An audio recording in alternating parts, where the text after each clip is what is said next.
What's a dungeon without traps? So let's make some.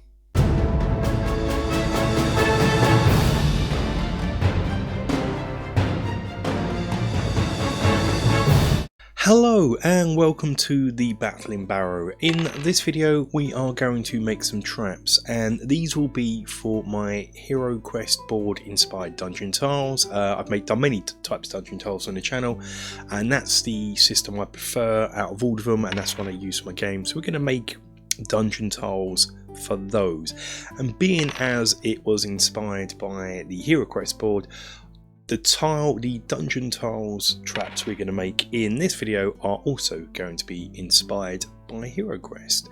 So we are going to make a pit trap, a spiked pit trap, and a pile of rubble falling from the ceiling. If you want to see any more excellent dungeon traps, go over to Crooked Staff Terrain channel, who has an excellent video on really cool dungeon traps, tiles and bits and pieces, so that you can actually print off and make yourself. So yeah, go and check that video out. But these will just be very simple Heroquest inspired traps. So let's get crafting. So the first thing you have to do is cut out a tile the same size as a single tile. So probably for you it's going to be 2 by 2 inches, but I use the Wylock method of having an extra 1/4 inch, so mine are 2 1/4 by 2 1/4. Then when you've cut that out, draw around a sort of jagged rough hole. Cut that out with a craft knife, making some really rough cuts, so I'm almost hacking it out rather than cutting it out. Also, I'm trying to get it sort of a slight angle so it's wider at the bottom than at the top. Cut out some chipboard as the same size as the tile. Glue the foam onto the chipboard, and using the texture order we made in an earlier video, give it some texture. You can of course just use a rock or tin foil. Then I am going to use a sculpting tool, and I'm just going to rough up the edge so it doesn't look like it's just been cut out with a knife. Undercoat this in black. Feel free to use a Mod Podge and black mixture here. I am going to paint the tile the same way I paint my cavern tile, so this is using a sponge and various browns and greys. See the cavern tile video for more information on that. Now for this I want to get a bit of a false perspective going on, so it looks like the hole's going down further. So I'm taking some grey paint with a bit of black and watering it down, and I'm just going to paint this around the outside. It's watered down, and as I go further to the centre I'm going to use more and more water to water it down. So you can see here I'm then using a bit more water, so it's getting less grey, more black, and I also use it to push top layers around so it's not just a nice circle, so it looks like it is a rough hole. There's no right or wrong way to do this, it's just trying it as best you can. As I get towards the bottom centre, I just add a bit of black to the watered down mixture and just work my way down, adding more black to my brush and water till I get to the centre of the hole where it will be almost pure black. As it dries, I'll push out some of the top layers of grey to give an overhang, and just carry on until I'm happy with it. And that is the pit trap done.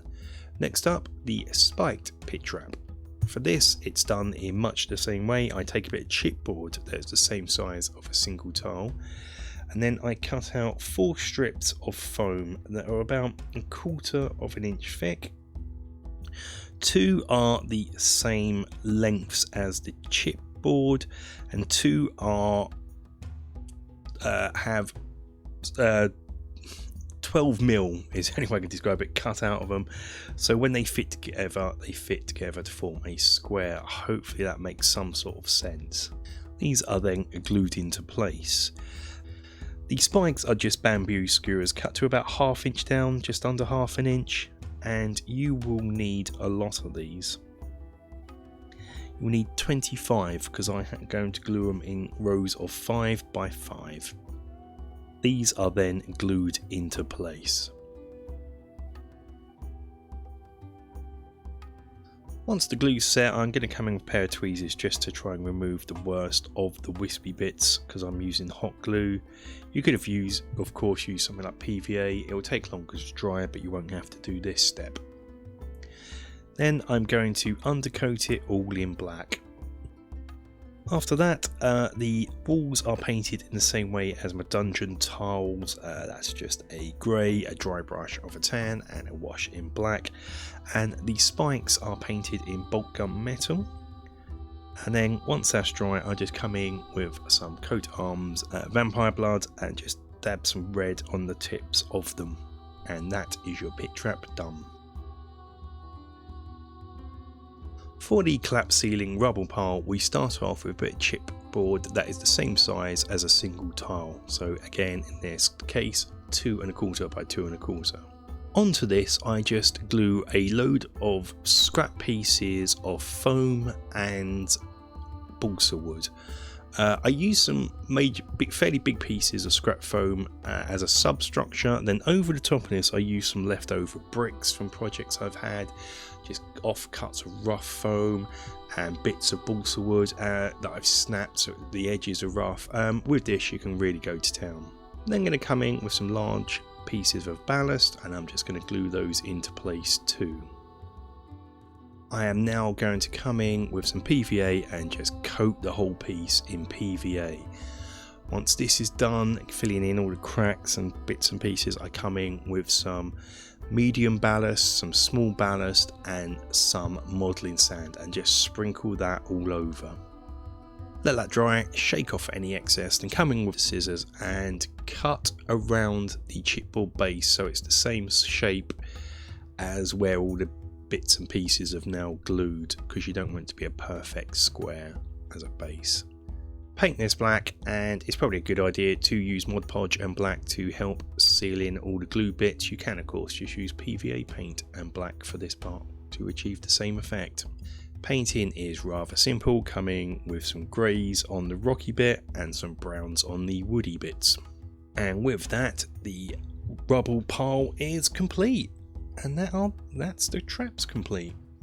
And that's it. I'd like to take the time to say thank you for watching. We will have a little close look at the end of my waffle. But until the next video, guys, stay safe, take care. Our heroes enter a weird dungeon that seemingly is just a T-junction with no other exits apart from the one they came in on. They move forward slowly. Suddenly the ceiling behind them begins to shake and collapse. Well, there's only one way forward now, the warrior says. They reach the junction and turn. The warrior boldly steps forward when the floor gives way and he only manages to jump back just in time. A pit trap. They turn the other way. The thief says, "Let me go first." He begins to reach round and the floor collapses, revealing a pit of spikes, just as I thought. What are we going to do now? There's no way out.